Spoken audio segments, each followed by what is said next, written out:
नमस्कार दोस्तों हम जानते हैं कि कर्म का अपना स्थान है और भाग्य का अपना स्थान। तो ऐसी स्थिति में हमें कर्म तो करना ही है, भाग्य के भरोसे नहीं बैठे रहना है। जी हाँ, यदि हम भाग्य के भरोसे रहेंगे तो केवल भाग्य के भरोसे हम आगे नहीं बढ़ पाएंगे, क्योंकि किसी ने कहा है पानी में तस्वीर बना सकते हो तुम, कायर हैं वे जो तकदीर पे रोते हैं। कायर हैं वे जो तकदीर पे रोते हैं, तकदीर पे तकदीर बना सकते हो तुम। जी हाँ, आप लोगों में ये क्वालिटी, ये साहस, ये हिम्मत है कि आप अपना भाग्य, अपनी तकदीर स्वयं लिख सकते हैं, और वो संभव है जोश और उत्साह के साथ में आप अपने कर्म को करते चले जाएं, आगे बढ़ते चले जाएं, सफलताएं आपके कदम चूमेंगी। जी हाँ, सफलता प्राप्त करने के लिए हमें कर्म करना होगा, और एक विद्यार्थी का कर्म होता है अध्ययन करना, और अध्ययन क्रमशः आगे बढ़ता है। तो आज इसी सिलसिले को आगे बढ़ाते हुए हम चर्चा करते हैं यह दंतुरित मुस्कान कविता की। और इस कविता का अध्ययन करने से पहले हम बात करेंगे इस कविता के कवि के बारे में, और वो हैं नागार्जुन। नागार्जुन का जन्म बिहार के दरभंगा जिले के सतलखा गांव में सन 1911 में हुआ। उनका मूल नाम वैद्यनाथ मिश्र था। आरंभिक शिक्षा संस्कृत पाठशाला में हुई, फिर अध्ययन के लिए वे बनारस और कोलकाता गए। सन 1936 में वे श्रीलंका गए और वहीं बौद्ध धर्म में दीक्षित हुए, अर्थात वहीं पर इन्होंने बौद्ध धर्म की शिक्षा प्राप्त की। 2 साल प्रवास के बाद 1938 में वे स्वदेश लौट आए। घुमक्कड़ी और अक्खड़ स्वभाव के धनी नागार्जुन ने अनेक बार संपूर्ण भारत की यात्रा की। सन 1998 में उनका देहांत हो गया, अर्थात वे इस दुनिया से रुखसत हो गए।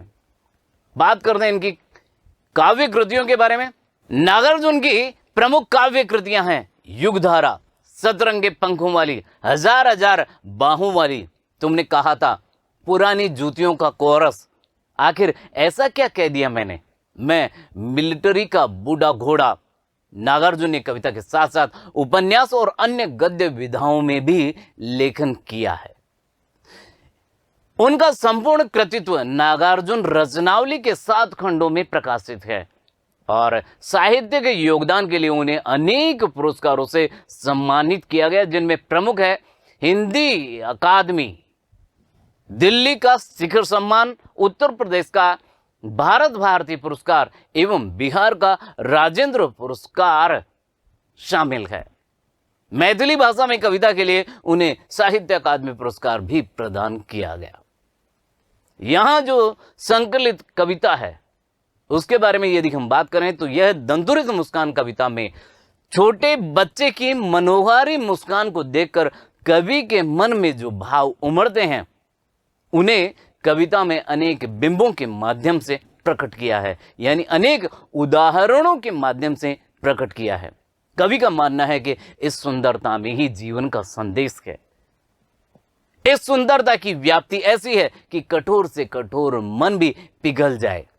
इस दंतुरित मुस्कान की मोहकता तब और बढ़ जाती है जब उसके साथ नजरों का बांकपन जुड़ जाता है, अर्थात छोटा बालक, छोटा शिशु जब तिरछी नजरों से मुस्कुराता हुआ देखता है तो और भी सुंदरता उसकी बढ़ जाती है। यह दंतुरित मुस्कान के बाद अगली कविता है फसल। तो फसल शब्द सुनते ही खेतों में लहलहाती फसल आंखों के सामने आ जाती है, परंतु फसल क्या है और उसे पैदा करने में किन किन तत्वों का योगदान होता है, इसे बताया गया है नागार्जुन ने अपनी कविता फसल में।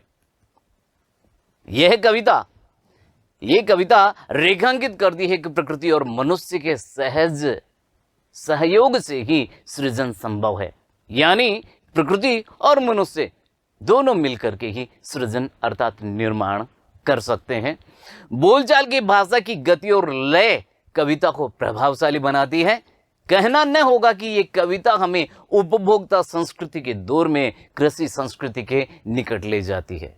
जी हाँ, ये कविता हमें कृषि संस्कृति के निकट ले जाती है, हमें कृषि से, हमें खेती से जोड़ती है।